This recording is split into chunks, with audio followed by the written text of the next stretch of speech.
In a lush forest, a tiny bird perched on a rhino's back, chirping happily.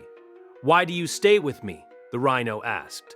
"I eat the bugs that bother you," the bird replied. "And you give me a safe place to rest."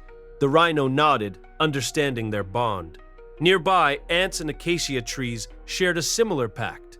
"We protect you from harm," the ants whispered to the tree.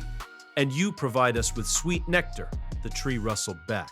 In nature, every creature found its place, thriving through connections, teaching us the power of unity and cooperation.